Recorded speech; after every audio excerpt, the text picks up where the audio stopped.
मैं 13 मई को अरविंद केजरीवाल के घर 6 Flagstaff Road Civil Lines मिलने गई थी। मैं कैंप ऑफिस में गई और सीएम के पीएस विभव कुमार को कॉल किया, उसने नहीं उठाया।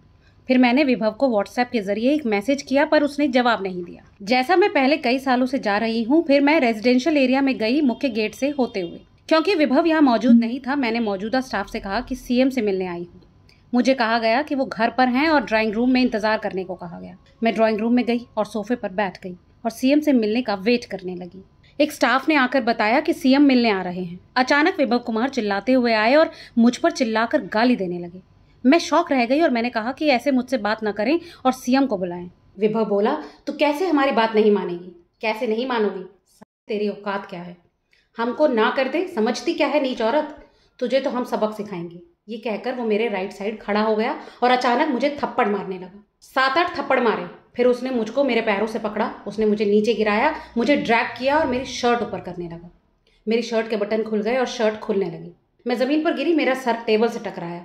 इसके बाद विभव ने मेरी छाती पर पैरों से वार किए, प्राइवेट पार्ट्स पर वार किए। मैं दर्द से करहा रही थी और मुझे छोड़ने को कह रही थी। उसने मुझे बार बार फोर्सफुली मारा।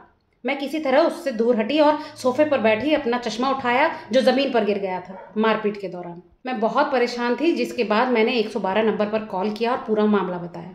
इसके बाद विभव ने मुझे धमकाया, कर ले तुझे जो करना है, तू हमारा कुछ नहीं कर पाएगी।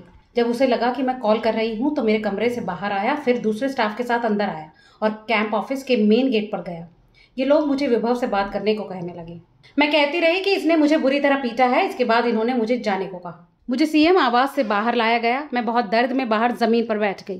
पीसीआर आई, मैं बहुत दर्द में थी। मैं पुराने घर की तरफ चली गई, वहां जमीन पर बैठी कुछ देर, खुद को संभाला। मैं रोई और किसी तरह पुराने घर पहुंची। ऑटो बुलाकर मैं अपने घर के लिए निकली, लेकिन इतने दर्द में थी, हिम्मत जुटाकर मैं सिविल लाइंस थाने गई। मैं एसएचओ के रूम में बैठी, उनके सामने रोई और बात बताई। मैं बहुत दर्द में थी, मीडिया की बहुत कॉल आ रही थी। शॉक, पेन और इस मुद्दे को राजनीति से नहीं जोड़ना चाहती थी, इसलिए मैं थाने चली गई। मेरे सर, आर्म्स, पैरों में बहुत दर्द है चोट की वजह से। मैं चल भी नहीं पा रही हूँ। मेरी गर्दन, हाथ, पैरों में दर्द है। मैंने जीवन भर महिलाओं के सम्मान के लिए लड़ाई लड़ी है और दर्द की वजह से मैं पहले बात नहीं कर पाई, अब अपना बयान दे रही हूँ। इसके बाद पुलिस ने आईपीसी की धारा 308, 323, 341, 354B, 506, 509 के तहत एफआईआर दर्ज की।